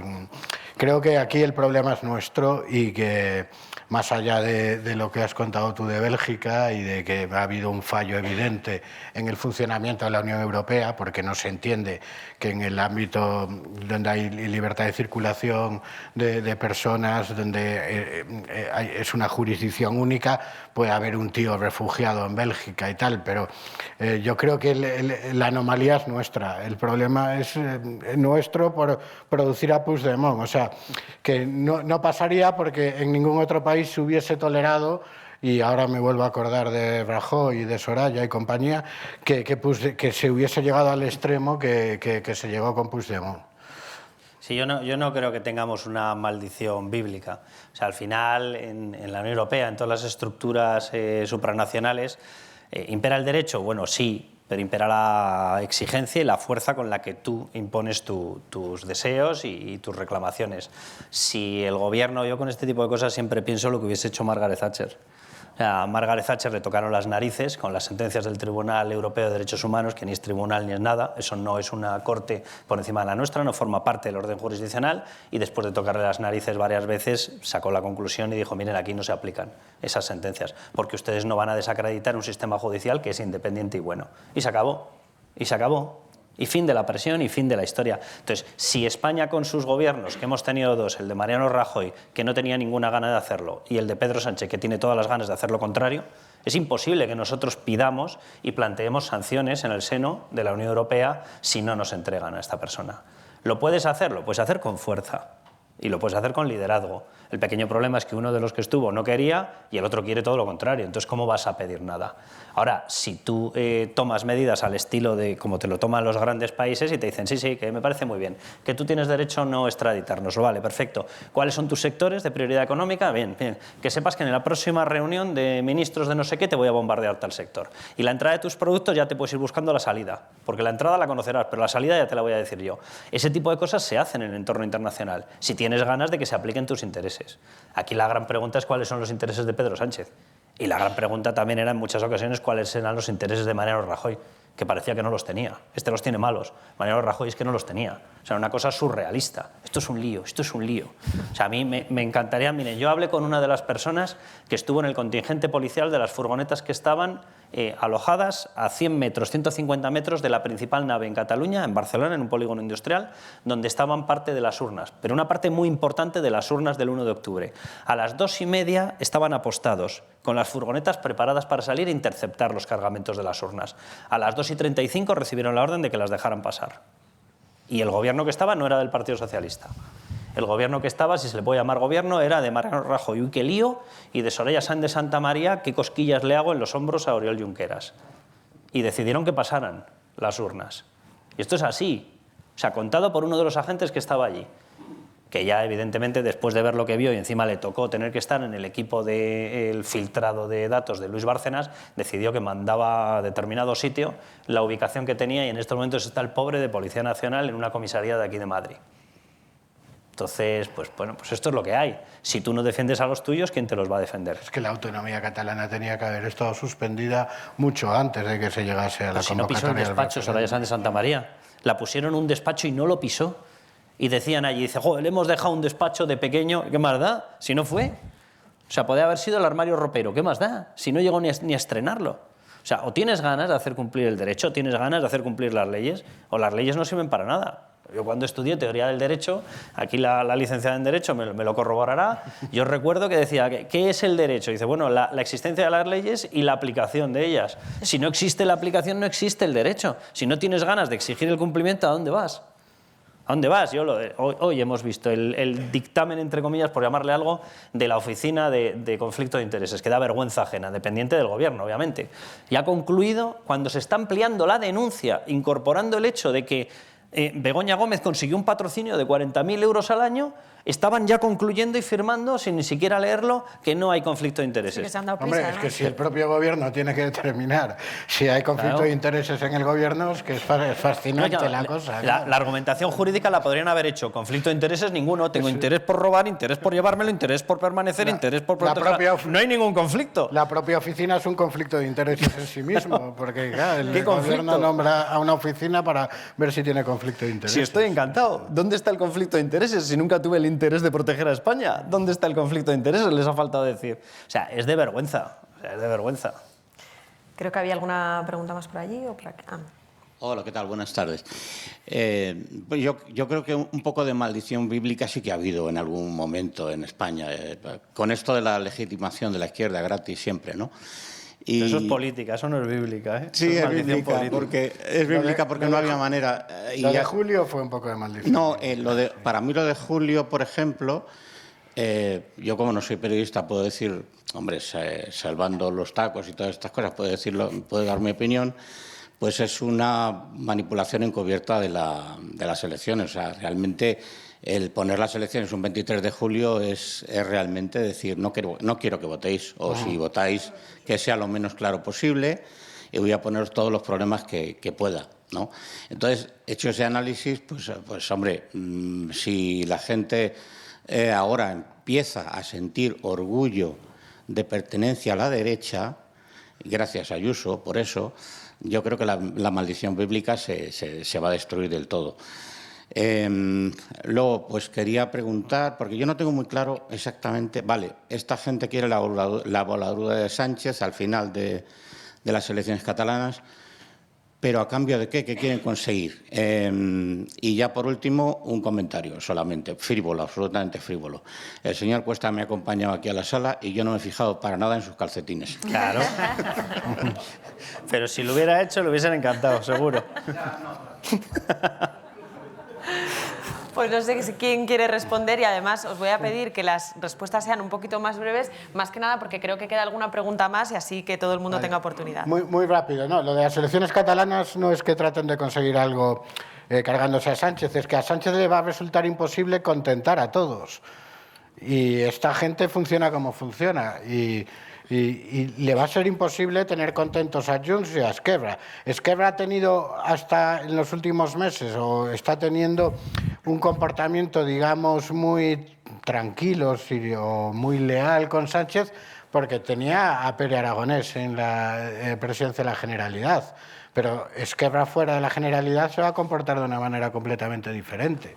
Y entonces, ¿qué va a gobernar ella con Junts y Esquerra? Es inviable. Entonces, como va a haber un damnificado, eso le va a pasar factura a Sánchez en el Congreso seguro. Yo creo, vamos a ver, ahí ha habido una iniciativa popular que él ha lanzado, porque esto de verdad que ya es de sainete lo que pasa en España, un partido que en su momento lo montó Laporta y ha introducido en el Parlamento catalán una iniciativa popular, esto es real, esto es literal, que ya lleva la declaración unilateral de independencia. Entonces, vamos a ver, yo lo que estoy convencido es de que si Junts llega al poder, la cosa va a ser muy sencilla. O me das ya ese referéndum que no se puede celebrar tal cual. El plan del Partido Socialista es colarlo a través de una reforma estatutaria, de forma que introduzca una posibilidad de consulta, pero no puede llegar a permitir una consulta sobre la unidad de España, porque eso ya lo tumbó el Tribunal Constitucional en la sentencia, con lo cual... ¿Pero puede llegar al poder sin el apoyo del PSC? Con el apoyo de Esquerra podría llegar, y a ver si Esquerra se lo niega, no lo sé. Pero vamos, desde luego, o sea, yo no sé cómo llega... Esa sería la única salvación para Sánchez, que Esquerra y Junts sumen suficiente. Sí, pero en cuyo caso Junts les va a aplicar el yugo, o sea, los va a convertir en un auténtico felpudo. Pero bueno, sea como sea, en cuanto estén en el poder, yo estoy convencido de que van a activar una declaración unilateral de independencia o un referéndum a su aire o todo el mejunje y todo el merengue junto, pero evidentemente lo que no van a hacer es perder el tiempo. Porque saben que si pierden el tiempo les va a pasar lo mismo que le está pasando a Esquerra. O sea, cuando tú te metes en el traje de la radicalidad y tu voto solamente es el más radical, tienes que seguir comportándote cada día como más radical, lo cual lleva sí o sí a un enfrentamiento con quien no va a poder. Hoy publicaba Miguel Ángel una noticia sobre que estaba muy enfadado, Cándido Conde Pumpido, el pobre. Porque, claro, dice que es que no se le respeta como presidente, dice, respeta tú la Constitución, que va a ser toda una novedad, que me da que es más importante la Constitución española que tu cargo. O sea, por muy grande que sean tus tarjetas, que seguro que llegas a casa y tiene una tarjeta gigante puesta ahí en la cocina para leerla mientras se come la sopa. Pero vamos a ver, hay determinados límites que no va a poder pasar Pedro Sánchez. No lo va a poder hacer, porque si hay una sentencia del Tribunal Constitucional que te ha impedido darle esa autoridad, pero es que además Cataluña tampoco quiere, o Junts tampoco quiere activarlo desde Cataluña. No. Lo que quiere es que se lo active Sánchez, porque sabe que si no, no va a tener reconocimiento internacional. Y necesita ese reconocimiento internacional para la independencia. Entonces, yo estoy con Raúl, o sea, yo creo que esto aboca a un resultado explosivo, sí o sí. Siguiente. Hola, buenas tardes.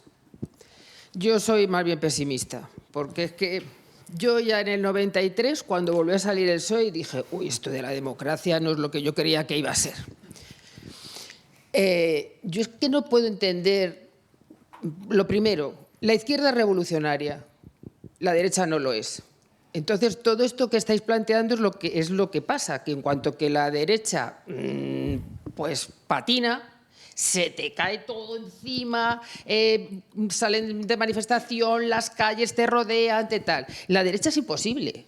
Es que es incapaz de hacerlo, no se mueve, y yo te lo digo porque es que yo me muevo mi círculo vivimos en la fachosfera, pero en la fachosfera la única que se pega soy yo, porque todo el mundo te dice sí, pero no levanta nunca la voz, ni la cabeza, ni se manifiesta, ni se hace nada. Y a mí eso yo me siento muy pesimista, porque no sé cómo vamos a salir de esta.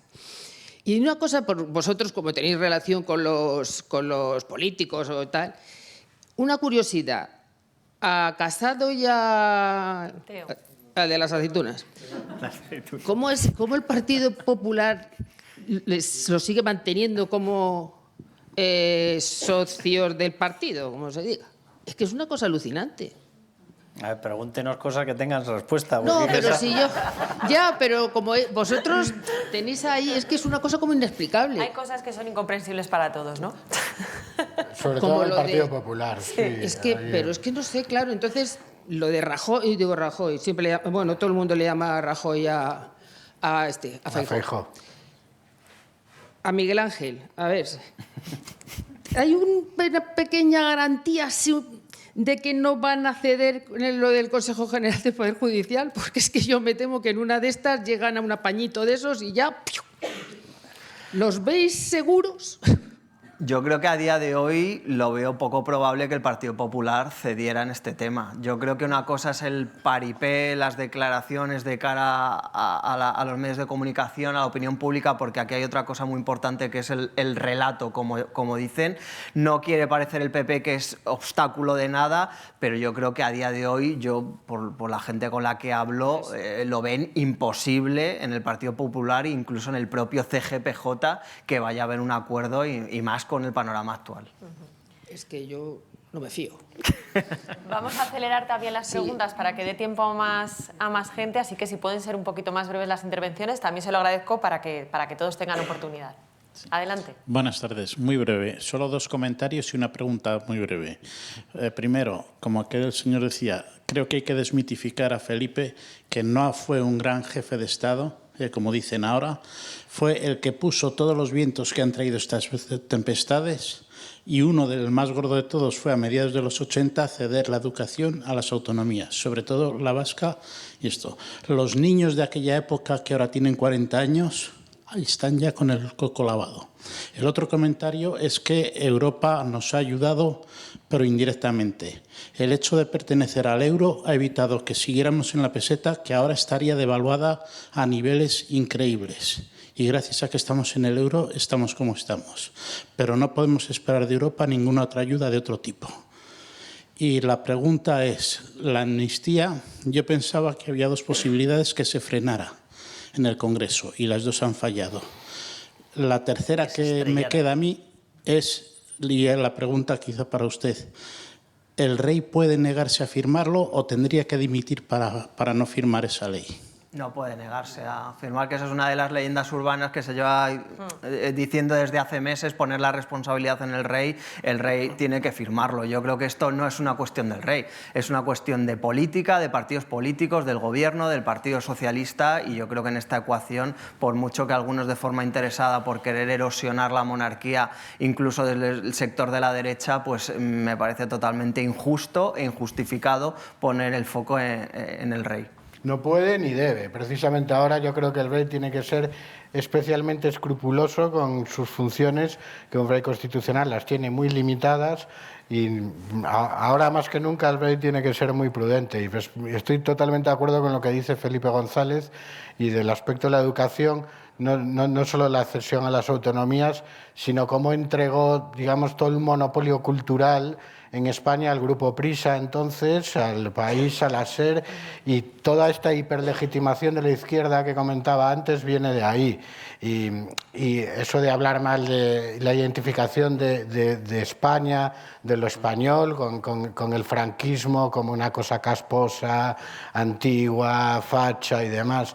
Ahí la responsabilidad del PSOE, de Felipe González, es enorme, porque todo el mundo se acuerda, y con razón, de lo de la ley del Poder Judicial, de Montesquieu ha muerto, de Guerra, pero yo creo que de los abusos de poder y los escándalos de corrupción, que fueron enormes, pero yo creo que lo peor del felipismo fue como el punto de partida de la hiperlegitimación de la izquierda y sobre todo de la identificación de todo lo que es España, lo español, como algo negativo y como algo casposo, franquista, frente al progresismo que lo representan los nacionalismos periféricos, y lo catalán es progresista, lo español es malo. Ahí, por mucho que Alfonso Guerra y ahora se dé golpes en el pecho de que él es muy español y demás, ese PSOE es absolutamente responsable de todo esto. Y esas cosas son más difíciles de revertir, porque una ley se puede cambiar, tal, pero esto ya se generan unas dinámicas socioculturales que calan en la gente y que es complicado porque igual que ha sido un proceso de muchas décadas, de 40 años, ahora revertirlo también requiere el largo plazo, y el largo plazo ya sabemos que en política es muy difícil. Mire, por decirlo desde un punto de vista más jurídico, lo del rey, que yo creo que gracias a Dios esa corriente de opinión se ha ido calmando, yo creo que también en parte por las explicaciones que hemos ido dando muchos, y que evidentemente no es así. O sea, los sistemas legales nunca están pensados para el bloqueo. Todos los sistemas constitucionales, legales en todos los países, por eso los presupuestos se autoprorrogan en caso de que no haya otros, por eso los organismos, que es lo que ha pretendido boicotear el Partido Socialista, dice, es que hay un gobierno en funciones del Poder Judicial. No, perdone, hay un gobierno, punto final,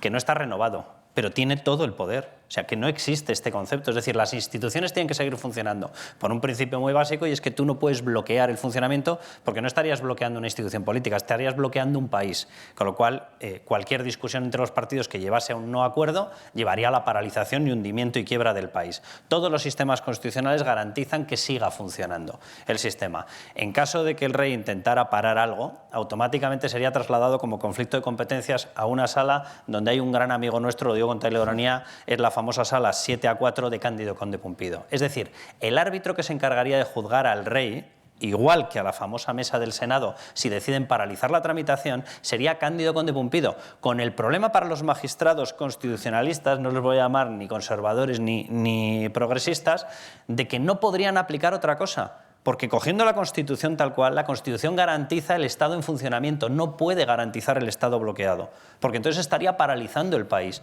Por tanto, no tendrían más remedio que condenar al rey. Dice, podría negarse a firmarlo y automáticamente abdicar, ¿vale? Le estaría pasando la papeleta a la princesa, o sea, a la entonces reina, con un pequeño problema. Tendríamos a todos los partidos de izquierda exigiendo el fin de la monarquía. Y les puedo asegurar que si en estos momentos, y si hacemos aquí una encuesta y les pregunto qué les parece el rey, ya le digo yo que sale un voto muy a favor. Y si lo hacemos en el Partido Socialista, es que saldría un voto fétido, literalmente. Por tanto, no debe estar haciendo tan mal ese tipo de cuestiones ni los mensajes que lanza. Es que ahora mismo la corona es casi lo único que nos queda. Quiero decir, todo este sentimiento de orfandad que estamos comentando, de que nos sentimos prácticamente sin representación o sin defensa, lo que nos queda y lo que nos une es la corona. Y yo creo que no se le puede poner ni un pero a Felipe desde que es el rey. Creo que lo está haciendo de manera extraordinaria y hay que dejarle a él ahí y sacarlo de estas cuestiones. No me estáis haciendo caso con las intervenciones Cero, cortas. ya. Luego Somos periodistas. Ya, pues eso, hay que cortar un poquito más. No sé quién tiene el micrófono por ahí. Hola, buenas tardes. Solo quisiera preguntaros, habláis de Grupo Prisa, habláis de las informaciones que damos para poder valorar al rey. Yo quisiera saber, en el caso que este rodillo que es el gobierno, en la persona de Pedro Sánchez, que cuando necesitan algo sacan el bulldog o sacan la excavadora, hacen el agujero o el camino para poder conseguir todo lo que quieran, siempre hablan sobre los medios de información. El grupo Libertad Digital o los que son no afines al gobierno, ¿qué herramientas tendríais si os empezaran a apretar las clavijas por todos o acercados como medios independientes? Terminaríamos yendo a Montpellier a veros o a través de una página web, pero ese caso no se podía dar en España, que poco a poco a los medios de comunicación nos fueran haciendo pues cercos, como Ayuso ahora a través de su novio, pero de otra forma mucho más civilina, de qué ibais a vivir, cómo ibais a poder o qué herramientas tendríais. Bueno, lo hacen ya. Una de las maneras es los socios, que son un respaldo muy importante para todos los medios. Pero bueno, es que yo ya recuerdo cuando yo me enganché a esto del periodismo, pues yo empecé escuchando a José María García hace muchísimos años. Y él, cuando hablaba siempre de esto, siempre decía que a un lado estaba el imperio del monopolio, que era el Grupo Prisa entonces, el Grupo Prisa de los años 80, 90, que es al que yo me refería, que lo manejaba todo, manejaba la comunicación, la política cultural, todo, y que al otro lado estaba el ejército de Pancho Villa. Medios pequeñitos que cada uno iba por su lado y que normalmente también se peleaban entre ellos. Creo que eso 40 años después sigue siendo bastante parecido. Sigue habiendo, digamos, ya no tiene tanto protagonismo el Grupo Prisa, porque ahora está La Sexta, hay otros medios, digamos, pero sí que la opinión sincronizada sigue siendo muy sincronizada y muy eficaz, y al otro lado pues seguimos un poco eso, el ejército de Pancho Villa, cada uno por nuestro lado y a veces peleándonos entre nosotros en vez de tener claro que el enemigo está enfrente. Hombre, yo le agradezco los ánimos que nos da para continuar. Pero quiero decir que si hemos aguantado todos estos años, vamos a seguir aguantando. No, pero dicho eso, que la pregunta me parece totalmente normal y pertinente. Vamos a ver, yo creo que en todas partes siempre hay gente que tiene compromisos más allá del miedo que puedas tener. Es decir, vamos a ver, al final nosotros tenemos que hacer lo que tenemos que hacer y eso ya es un compromiso muy personal.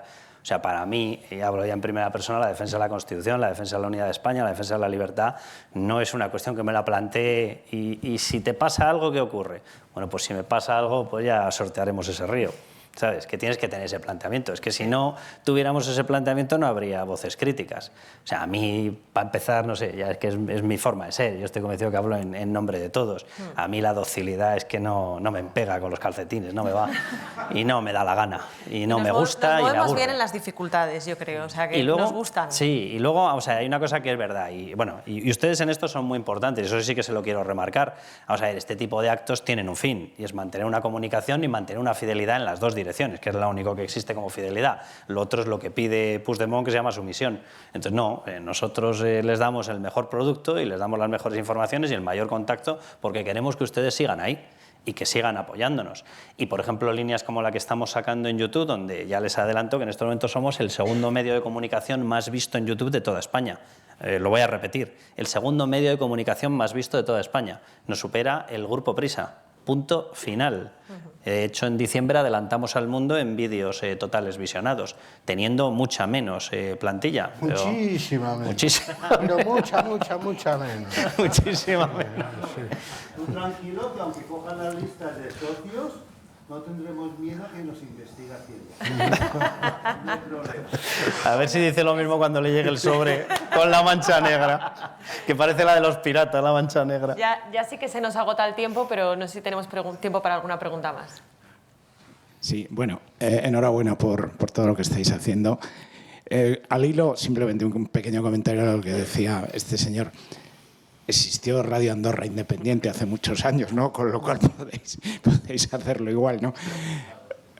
Bueno. Que conste que yo cada vez veo más difícil el control, ¿eh?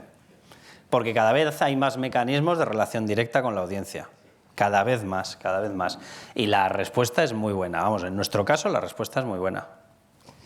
Bueno, en esta situación en la que está, con todos estos casos de corrupción y todo lo que habéis estado comentando, evidentemente es como decía un poco Unamuno, ¿no? Esto es una paradoja tan grande, que en lugar de una paradoja se ha convertido en una parajoda, ¿no? Y eso nos afecta a todos, ¿no?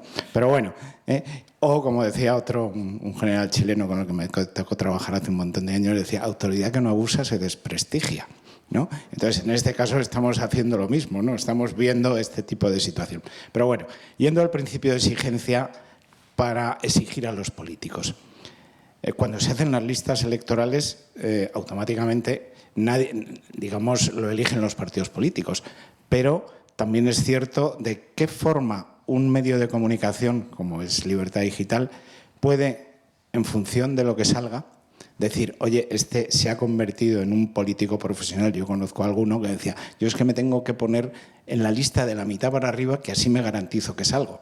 Entonces, en ese sentido, los perfiles o los currículum o la forma que tienen que de presentarse es una, y la forma de exigir que ese político va a ser verdaderamente lo que espera la ciudadanía, como de alguna manera los medios de comunicación, o en este caso Libertad Digital, puede exigir que esos, o puede hacer, no exigir, puede hacer que esos políticos, digamos, respondan a la realidad de lo que quieren los ciudadanos y no sean unos sí señores o un aprietabotones, ¿no?